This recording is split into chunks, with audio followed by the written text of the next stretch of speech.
Waouh. Oui, je crois. Vraiment, s'il y a bien une chose qui est remise en question aujourd'hui, c'est ce qu'on a entendu ce matin. La Trinité, l'Église, la résurrection. Vraiment, au-delà le fait qu'ils nous touchent, parce qu'on les connaît, c'est ce qu'ils ont confessé qui est vraiment important, quoi. Vraiment. Et aujourd'hui, c'est la Pâque. Et on va juste prendre une minute. Vous allez discuter avec vos voisins. Hein. Essayez de... Posez-vous la question, c'est quoi la Pâque? C'est quoi Pâque? Allez-y, prenez juste une minute, discutez entre vous. C'est quoi Pâques? Peut-être avec quelqu'un derrière vous, devant vous, à côté de vous.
Ok.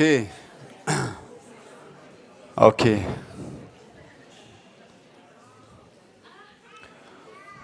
Donc, est-ce que... Donc là, c'est la Pâque. Alors, la Pâque avec un S. Hein.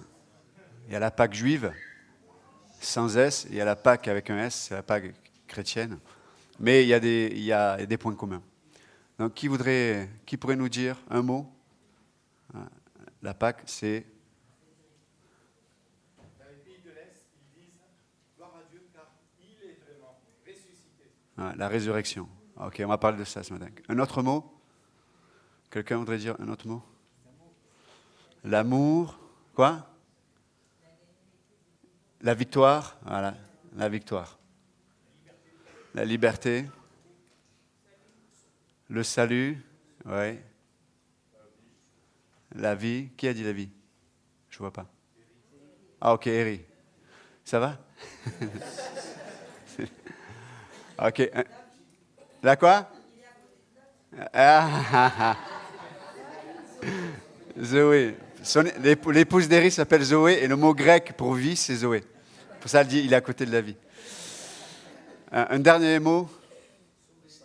Sauver, on a dit, ouais, c'est vrai. Le sang, ok. La victoire sur la mort, ok.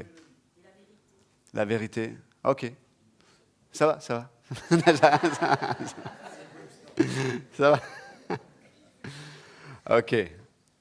On va tourner ensemble dans l'Épître aux Corinthiens.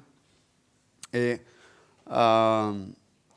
l'apôtre Paul, quand il traite le chapitre 15 de l'Épître aux Corinthiens, il s'adresse à une église qui a été enseignée, mais qui n'a pas eu encore, à cette époque-là, quand le Nouveau Testament a été écrit, n'oubliez pas, le canon des Écritures n'était pas encore scellé. Donc les croyants recevaient l'enseignement des apôtres, de pasteurs, qui étaient envoyés par certains apôtres. Les pasteurs étaient formés. Et dans une ville, il y avait plusieurs églises, parce que c'était des églises de maison, mais entre parenthèses, ce n'était pas des églises de maison où il y avait 3 pelés et 4 tondus. Hein. Les maisons, notamment sur les toits, vous aviez des centaines de personnes. D'accord? Donc une église de maison, c'était autant de personnes qu'il y a réunies ce matin. D'accord? Non, je ferme la parenthèse parce que certains pourraient justifier les églises de maison en disant que parce qu'ils veulent aucune autorité, ils veulent pas de pasteur, ils veulent faire leur christianisme à eux. Ça s'appelle de la séduction et je suis triste parce que c'est s'éloigner des enseignements de l'Écriture. Je ferme la parenthèse. Et si quelqu'un a des questionnements, je suis évidemment disposé à discuter avec vous sur le sujet, il n'y a aucun problème. Mais avec la parole de Dieu. D'accord? Mais je suis vraiment ouvert à ça. Maintenant, ceci étant dit, dans chaque ville, il y avait plusieurs pasteurs, parce qu'il y avait plusieurs églises, il y avait plusieurs anciens. D'accord? Et on voit que Paul, quand il traite l'Épître aux Corinthiens, il traite plusieurs problèmes. Le premier, c'est la division. Après, il va traiter les problèmes de moralité. Dans leur façon de vivre la vie chrétienne, les Corinthiens agissaient des fois au niveau de la moralité. Ils étaient pires que même les païens. Et Paul leur dit, même les païens, ils se disent, mais même nous, on ne ferait pas ce que vous faites. Et c'était des chrétiens. Et puis là, au chapitre 15, après avoir traité les dons, parce que les Corinthiens étaient attachés aux dons, pour eux, voilà, le summum de la spiritualité, c'était les dons.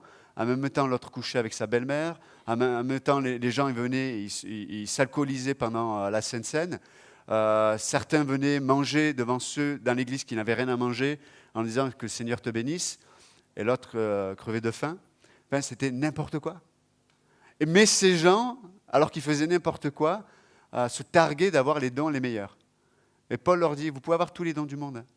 Et il est très ironique quand il parle des dons de langue, etc. Il est très ironique. Si vous étudiez le contexte et l'écriture en grec, ce n'est pas forcément très positif. Mais après, il leur dit, je vais vous montrer la voie la plus excellente. Et puis, il parle de l'amour. 1 Corinthiens, chapitre 13. Et il dit, l'amour n'est pas ceci, l'amour ne soupçonne pas le mal, etc., etc., etc. Mais au chapitre 15, il traite un sujet qui est extrêmement important pour tout croyant, et on doit le comprendre, parce que ça parle de la résurrection. Les Corinthiens ne croyaient pas à la résurrection. Ils ne croyaient pas à la résurrection, et en même temps, dans leur culture, ils baptisaient les morts. Et c'est dans 1 Corinthiens 15 que les Mormons, la secte des Mormons et l'Église catholique tirent le baptême pour les morts, avec tout ce qu'il y a derrière, parce qu'il faut payer pour les morts, etc. Il y a tout un système, mais bref, je ne veux pas entrer là-dedans. Mais donc Paul leur dit, encore une fois, de façon très ironique, il leur montre une chose pour dire, hey, vous dites qu'il n'y a pas la résurrection, mais pourtant, regardez ce que vous faites. Donc vous dites que la vie après la mort n'existe pas, qu'on est annihilé ou quoi que ce soit, et pour autant, vous baptisez les morts. Pourquoi baptisez-vous les morts? Il n'est pas en train de dire que nous croyons au baptême pour les morts, loin de là. Il leur montre, il dit, mais quelle stupidité de dire que la résurrection n'existe pas si vous baptisez pour les morts. Ça n'a pas de sens s'il n'y a pas de vie après. Donc il est très ironique, très acerbe aussi dans son écriture, mais il traite vraiment de l'importance de la résurrection. Pourquoi la résurrection physique de Jésus est tellement importante? Pourquoi elle est tellement remise en question aujourd'hui par certaines églises protestantes, par certaines sectes, par certains mouvements ésotériques qui croient à la résurrection, mais de façon symbolique? Pourquoi la résurrection est tellement un sujet qui est controversé aujourd'hui? C'est intéressant de se poser la question. Or, l'Écriture dit expressément que ce n'est pas symbolique. Jésus-Christ est réellement ressuscité physiquement. Il a été touché par les disciples. Il était capable de se nourrir. Pour autant, il avait un corps qui était un corps incorruptible, un corps qui était nouveau, un corps qui est fait pour l'éternité. C'est un corps qui pouvait passer à travers les murs, comme je disais hier, sans le casser. Et il était capable de faire des choses incroyables. Son corps, de se trouver à un endroit, puis à un autre endroit, d'être là, puis de disparaître. Et en même temps, de manger, de pouvoir profiter des réalités matérielles liées à l'espace-temps. Donc Jésus-Christ est vraiment ressuscité physiquement. Et la résurrection est importante parce qu'elle est la preuve, mes amis. La résurrection est la preuve que le sacrifice de Jésus-Christ a été accepté par Dieu le Père. Si Jésus-Christ n'était pas ressuscité, nous serions peut-être encore sans espoir, car nous serions encore dans nos péchés. C'est-à-dire que Jésus-Christ aurait été sacrifié, mais Dieu le Père n'aurait pas accepté le sacrifice. Mais parce qu'il est ressuscité, Dieu le Père a accepté le sacrifice. Et ça signifie aussi que Jésus a vaincu la mort. Hein? Et hier, on en parlait, on a fait une étude biblique dans l'église chinoise. On disait, mais Jésus-Christ a vaincu la mort, mais les 3 facettes de la mort. Vous connaissez les 3 facettes de la mort? Je vais vous dire là. Quand, dans le jardin d'Éden, Adam et Ève ont désobéi à Dieu, la mort est rentrée dans le monde et dans l'univers. Et il y a eu 3 morts. Il y a une mort qui a été instantanée. La mort, ça parle de la séparation. Le synonyme de la mort, c'est la séparation. Il y a eu une séparation instantanée d'avec Dieu. L'homme a été séparé de Dieu en un instant. Et Jésus-Christ, quand il est mort et il est ressuscité, il a vaincu cette mort-là. La Bible dit qu'il a fait tomber le mur qui nous séparait. La Bible dit que nous pouvons venir avec assurance au trône de la grâce. C'est quoi quand on va au trône de la grâce, Hébreux 4,16, on va voir quoi? Ou plutôt, on va voir qui? C'est Dieu qu'on va voir. Quand on va au trône de la grâce, on va au trône d'un Dieu qui est gracieux. Un Dieu qui va nous donner une miséricorde, un Dieu qui va nous donner tout ce dont on a besoin maintenant. Donc, c'est pour ça que le voile dans le temple a été déchiré. Le lieu saint du lieu très saint a été déchiré. Ça veut dire qu'on a un libre accès dans la présence de Dieu. Donc Jésus-Christ a vaincu la première mort, la séparation. La deuxième, c'était quoi? La mort physique, elle est venue plus tard. La mort physique. Jésus-Christ a vaincu la mort. Ça veut dire qu'avant que Christ soit ressuscité, et quand, on va parler de la trompette tout à l'heure, la trompette, l'instrument, on va parler de ça parce que c'est important aussi, si on a le temps. Mais il va y avoir un moment où ceux qui sont morts, que ce soit dans l'Ancien Testament comme dans le Nouveau Testament, en un instant au son de la trompette, on va ressusciter. Ils vont recevoir un nouveau corps. Là, ils sont dans la présence de Dieu en attendant un nouveau corps. C'est extraordinaire. Donc Jésus-Christ a vaincu la mort. C'est pour ça qu'on n'a plus besoin d'avoir peur de la mort. Pour nous, chrétiens, la mort, c'est juste un changement d'état. C'est un changement d'état. Je passe d'un état à un autre. Je passe d'un endroit à un autre. C'est ce que dit Paul dans Corinthiens 15. Il dit, mais ô mort, où est ton aiguillon? Et l'aiguillon de la mort, c'est le péché, mais c'est quoi? La crainte. Pourquoi l'homme est esclave du péché? C'est à cause de la crainte de la mort. Et comme je crains la mort, je vais me livrer dans le péché, dans cette vie matérielle ici-bas, temporelle. Parce que comme je crains la mort, il faut que j'expérimente le plus de bien-être ici-bas. Jusqu'au point d'aller dans l'hédonisme, où je vis pour moi, pour me faire plaisir. Donc Christ a vaincu la mort. Et la troisième séparation, c'est quoi? Vous êtes avec moi? La mort éternelle. C'est-à-dire que Jésus-Christ a vaincu pour que nous n'allions pas en enfer. Ceux qui ont reçu Jésus ne subiront pas la seconde mort, comme dit le livre d'Apocalypse, c'est-à-dire d'être condamnés éternellement dans la géhenne, dans l'étang de feu. Parce que le mot enfer n'est pas dans la Bible. Mais la géhenne, l'étang de feu. Ça, c'est une réalité. C'est pas merveilleux? Et en plus, parce que Jésus-Christ est ressuscité physiquement, nous aussi, nous allons ressusciter physiquement. Waouh! Ceux qui ont des rhumatismes, ceux qui ont une maladie, ceux qui ont vieilli, ceux qui ne voient plus. Moi, depuis l'âge de 2 ans, je ne vois pas bien. Donc au moins, ça c'est fait. Mais on va avoir un nouveau corps qui sera, la Bible dit, si vous lisez 1 Corinthiens 15, incorruptible. Ça veut dire qu'il n'y a rien, ni l'espace, ni le temps, ni le péché, ne va corrompre, ne va toucher, ne pourra transformer ce corps nouveau. Waouh, extraordinaire. Et ça va se passer, et là en quelques minutes on va parler de donc l'importance de la Pâque ce matin, la résurrection, Christ, notre victoire. Mais 1 Corinthiens chapitre 15, au verset, on va lire 2 versets, 51 et 52. 1 Corinthiens 15, pour ceux qui ont une Bible, 1 Corinthiens 15, versets 51 et 52. Il est dit, « Voici, je vous dis un mystère. Nous ne mourrons pas tous, mais tous nous serons changés. En un instant, en un clin d'œil, à la dernière trompette. La trompette sonnera et les morts ressusciteront incorruptibles. Et nous serons changés. » Ça parle qu'on va recevoir un corps de résurrection. « Car il faut que ce corps corruptible revête l'incorruptibilité et que ce corps mortel revête l'immortalité. » Si il n'y a pas de résurrection, il n'y a pas de salut. C'est-à-dire que si on ne reçoit pas un corps nouveau, on ne pourra pas vivre dans la présence de Dieu. Et notamment dans le plan de Dieu après. Mais on ne va pas lire la suite, mais c'est extrêmement intéressant. Mais dans 1 Thessaloniciens chapitre 4, il est parlé aussi de la trompette. Il va y avoir un son de trompette. Et pourquoi c'est important ?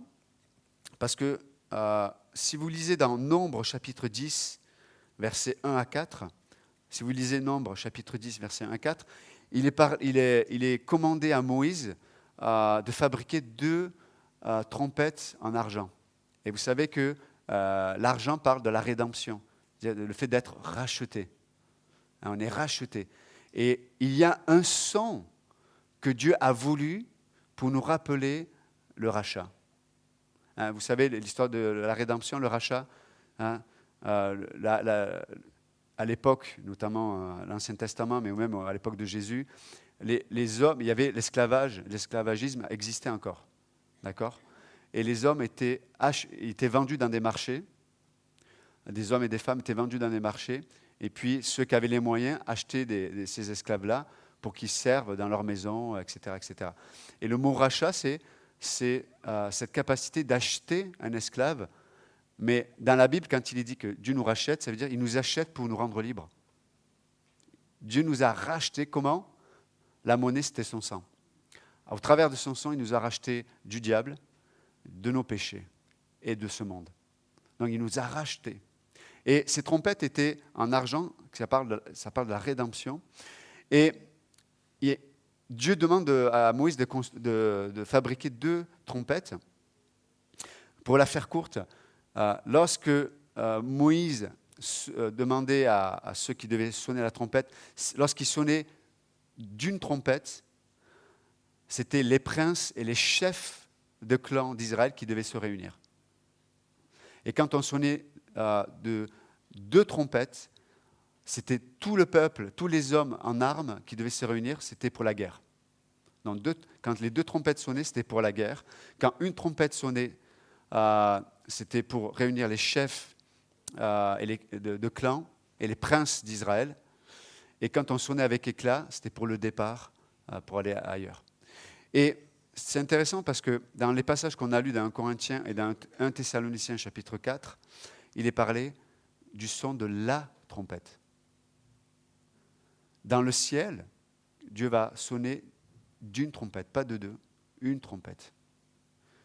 Et comme je le disais tout à l'heure, le son d'une trompette nous parle pas simplement de la résurrection ou de l'enlèvement, mais ça parle aussi de notre statut. Vous vous souvenez, qu'est-ce que je viens de dire ? Qui était convié à se réunir lorsqu'il y avait le son d'une trompette ? Les chefs et les princes.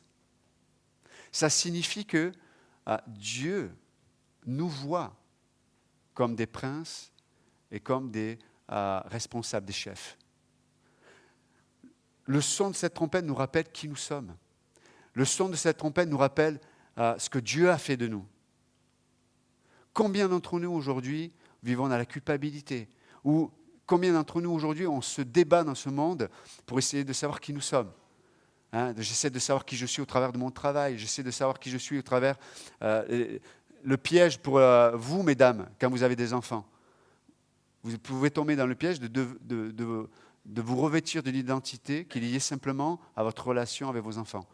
Mon identité, c'est « je suis maman ». Ce n'est pas votre identité. Vous êtes une princesse aux yeux de Dieu. Pareil pour un époux aussi. Tu n'es pas, mon identité, ce n'est pas juste être l'époux de mon épouse. Je suis un prince aux yeux de Dieu. J'ai reçu une autorité. J'ai reçu une valeur.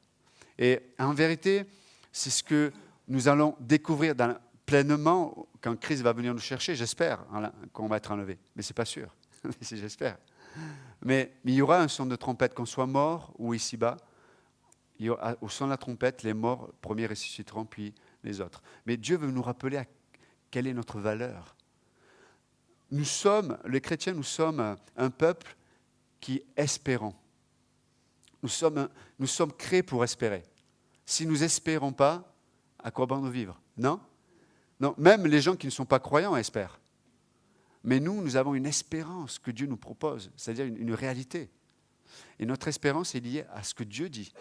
Et si je crois ce que Dieu dit, je vais me comporter ou je vais choisir, je vais vivre en conséquent. Si je ne sais pas que je suis un prince, que j'ai reçu une autorité de Dieu, mais peut-être je vais me conduire comme quelqu'un qui n'a aucune valeur. Je vais me conduire comme quelqu'un qui a été blessé dans son enfance, peut-être abusé quand j'étais par mes parents, abusé par quelqu'un de ma famille. Peut-être je vais être quelqu'un qui a été moqué à l'école, quelqu'un qui n'a pas réussi, ou le contraire, peu importe. Mais on peut voir que l'humanité cherche à savoir qui il est. Il y en a qui veulent s'épanouir dans le sport, il y en a qui veulent s'épanouir dans leur passion. Voilà ce que je suis. Et puis on essaie de réussir, d'être le meilleur ou la meilleure. Et de dire, voilà qui je suis. C'est provisoire. Même si vous êtes le meilleur dans un sport, le meilleur dans quelque chose, c'est très provisoire. De meilleur à quelqu'un de meilleur que vous. C'est clair. Mais Dieu nous rappelle une chose. Dieu dit, tu es un prince et une princesse. Qu'on reçoit cette réalité et vit en conséquence de cette réalité. Vis avec cette autorité. Vis avec cette autorité. Tu as une autorité sur la négativité. Tu as une autorité sur le regard des autres. Combien de chrétiens aujourd'hui sont esclaves du regard des autres, du regard des frères et sœurs dans l'église? Donc je viens à l'église, je fais ce qu'il y a à faire, mais je ne le fais pas motivé par l'amour. Je le fais motivé parce que c'est bien j'ai le regard ou la pression de la communauté. Non. Combien de chrétiens aujourd'hui ne rentrent pas dans les œuvres préparées d'avance, dans ce que Dieu veut pour eux ou pour elles, parce qu'il y a le regard des amis, le regard de la famille, le regard d'un tel ou d'un tel. Ils ne vivent pas comme un prince ou comme une princesse. On vit comme quelqu'un qui n'a aucun héritage, aucune autorité, aucune valeur.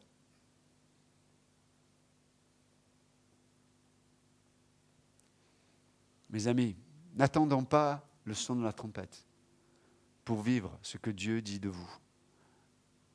N'attendons pas le son de la trompette pour marcher dans ce que Dieu a préparé pour vous.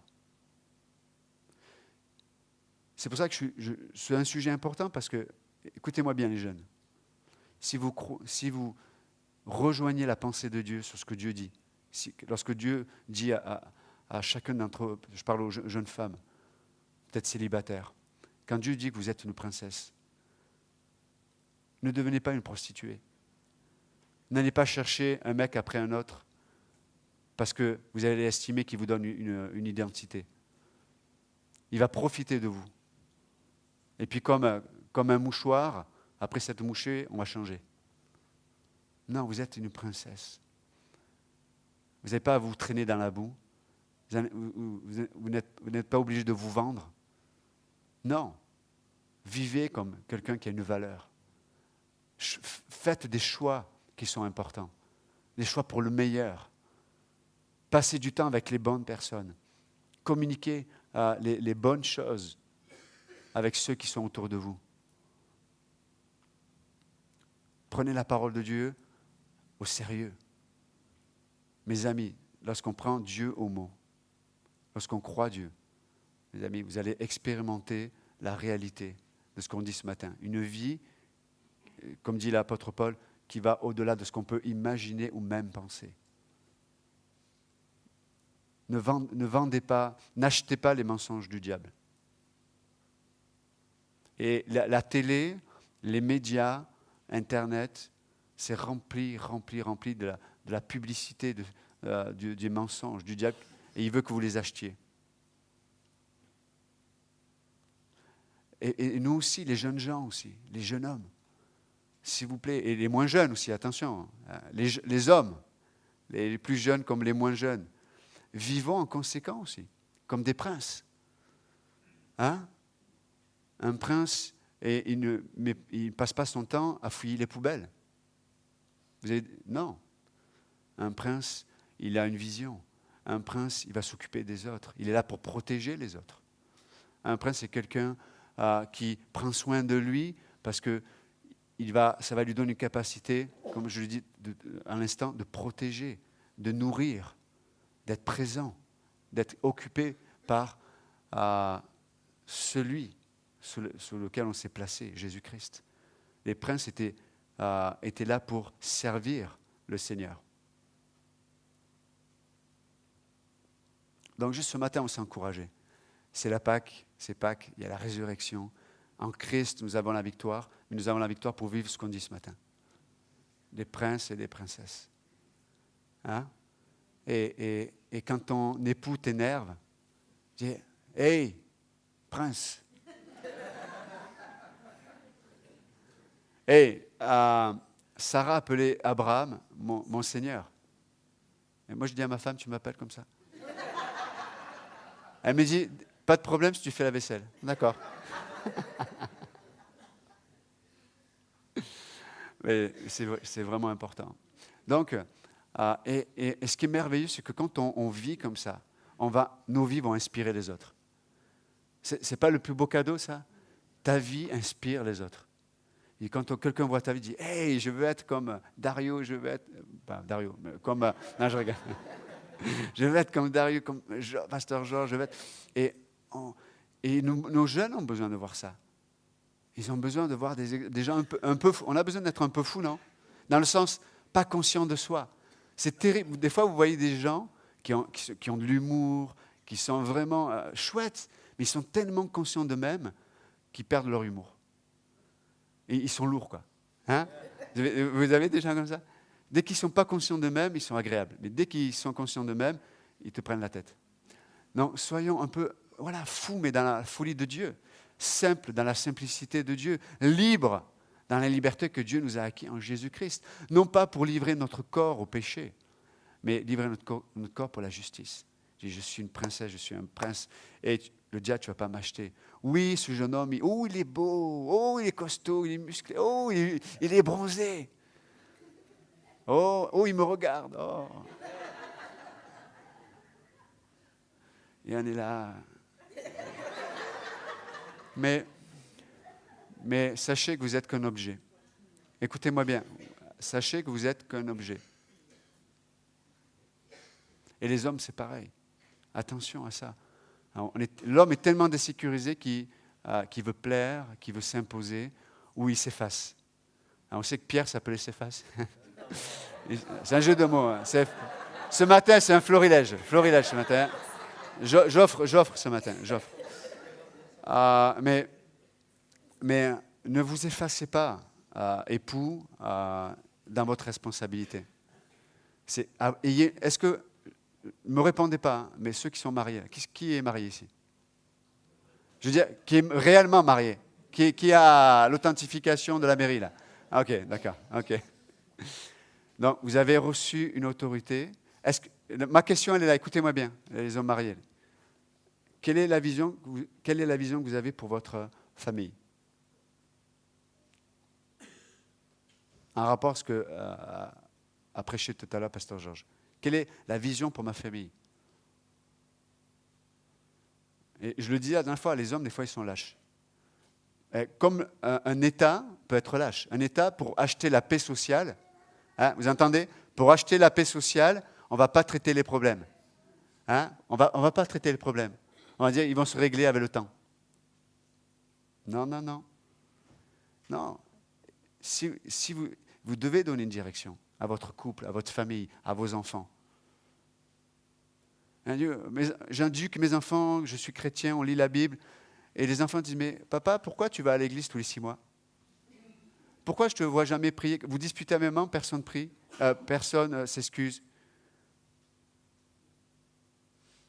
Pourquoi quand tout va bien, vous chantez Alléluia, et quand tout va mal, on dirait que Dieu n'existe pas? Pourquoi, papa? Parce que papa, il est lâche. Et je vous le dis. Et soyons des hommes de Dieu, des hommes de la parole. Vous ne pouvez pas être un homme de Dieu si vous n'êtes pas un homme de la parole. Et mes amis, alors que nous choisissons de rejoindre la pensée de Dieu, il va se passer des choses. Il va y avoir des réformes. Vous avez des problèmes de finances, Dieu va s'en occuper. Mais il va traiter d'abord ce qu'il a traité dans votre cœur. Vous avez des problèmes de relation, Dieu va traiter la relation, mais il va traiter d'abord ce qu'il y a dans ton cœur. Et prenons avec foi, par la foi, ce que Dieu dit. Car il est quoi? Vous êtes avec moi? Il est quoi? Ah ok. Et j'aime ce chant. Oui, je crois, je ne vais pas chanter, mais je crois qu'il est ressuscité. Et on va ressusciter avec lui. Amen? Donc, on va vivre comme des princes et des princesses. Amen. Hein? Les hommes, même si votre femme a pris du poids, c'est une princesse.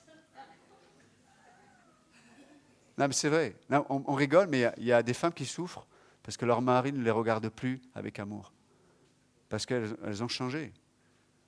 On a un corps corruptible. Donc, et peut-être qu'elles se réfugient dans la nourriture aussi, parce que vous faites pas vous ne les bénissez pas dans le sens, vous ne prenez pas l'autorité qui est la vôtre pour leur faire du bien. Des fois, on pense que c'est l'autre qui a le problème, mais c'est moi, en tant que responsable, qui ne prend pas mes responsabilités. D'accord? Bon, je vais arrêter là, mais juste encourager ce matin. Des princes et des princesses. Amen? Père Céleste, merci encore ce matin pour ta parole. Merci pour la résurrection. Vraiment.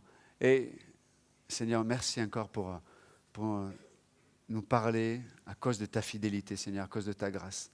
On te prie, Seigneur, merci pour les femmes de cette Église, vraiment qui sont des exemples incroyables. Je ne peux pas les nommer, il y en a tellement. Merci pour leur foi, merci pour leur amour pour toi, pour ta parole.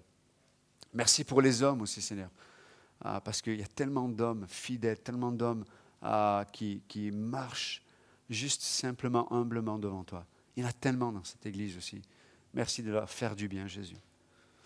Gloire à toi, Père. Et si ce matin, quelqu'un ne connaît pas Jésus-Christ, si vous êtes dans cette salle et jamais vous n'avez eu de relation avec le Christ, vous avez entendu parler de lui, peut-être vous avez été baptisé, vous avez fait, voilà, mais vous n'avez pas de relation personnelle. Vous n'avez pas de paix avec Dieu. Vous n'avez pas cette assurance que si vous mourrez, vous êtes dans sa présence. Et ce matin, la bonne nouvelle est là. Dieu dit qu'il est mort. Jésus-Christ est mort pour vos péchés. Il a été enseveli, ça veut dire qu'il a été séparé du Père afin que vous ne soyez pas séparés du Père. Et il est ressuscité pour vivre en vous, pour vivre en vous. Et si vous êtes seul dans votre vie, si Christ n'est pas en vous, vous êtes seul et vous êtes perdu. Ce matin, Dieu vous dit, Dieu vous dit, venez à moi tel que vous êtes. Venez vous tous qui êtes fatigués, chargés, et je vous donnerai du repos. Donc vous pouvez juste faire cette prière avec vos mots peut-être ce matin, alors que les têtes sont baissées et les yeux sont fermés. Si vous voulez accepter Jésus-Christ comme votre sauveur, ce matin vous pouvez dire, Jésus, je crois en toi. Je crois que tu es mort pour mes péchés. Je crois que tu as été enseveli. Tu as été mis dans ce tombeau à ma place. Tu as connu la solitude afin que je ne sois plus jamais seul. Et je crois que tu es ressuscité pour moi, pour que tu puisses vivre en moi, me donner la vie, ta vie. Viens dans mon cœur, sauve-moi Jésus. Vraiment, sauve-moi de mes péchés. Je reconnais que je suis loin de toi, je ne peux pas me sauver, ni par ma bonté, ni par mes œuvres, ni par ma religiosité. mais il n'y a que la croix, il n'y a que ton amour qui est capable de me sauver. Viens à mon cœur, je t'accepte comme mon sauveur ce matin. Si vous avez fait cette prière ce matin, peut-être avec vos mots, venez voir un pasteur ou un responsable dans l'église afin qu'on puisse prier avec vous, se réjouir avec vous, ou dites-le à la personne qui vous a invité ce matin à l'église. Et pour nous croyants ce matin, alors qu'on se tient devant notre Dieu, on veut juste nourrir cette pensée de foi, qu'il y aura un son de la trompette. Un jour, on va passer de la corruptibilité à l'incorruptibilité. On va passer du temporel à l'éternité. On va passer de ce qui est changeant à ce qui ne change pas, au son de la trompette. Mais ce son de la trompette qu'on n'entend pas encore, mais qui nous est annoncé, nous rappelle qui nous sommes aujourd'hui. Des princes et des princesses aux yeux de Dieu le Père. Seigneur, aide-nous à vivre à la mesure de ton regard sur nous aujourd'hui. Aide-nous à prendre l'autorité que tu nous as donnée. Aide-nous à vivre la victoire que tu nous proposes. Aide-nous à vivre cette vie qui est une vie surnaturelle, la vie de l'Esprit. Merci Seigneur. Nous te bénissons ce matin, Jésus. Et nous te demandons vraiment de nous aider dans nos faiblesses, afin qu'on puisse te rencontrer pour pouvoir expérimenter la vie que nous entendons ce matin. Seigneur, nous te remettons le reste de cette journée. On te prie encore pour le concert ce soir. On te prie de remplir cette salle de ceux qui ne te connaissent pas peut-être encore et que tu aimes. Et que nous aimons aussi, parce qu'on les invite. Nous les aimons. Et on veut que personne ne périsse. Et on te prie, Seigneur, de vraiment empêcher tout esprit d'empêchement ce soir. La fatigue, la maladie, les contretemps et tout ce que l'on sait. Mais que les gens puissent venir et être touchés par ta présence. Et nous prions cela dans le nom précieux de Jésus-Christ. Amen. Amen. Que Dieu vous bénisse. Merci.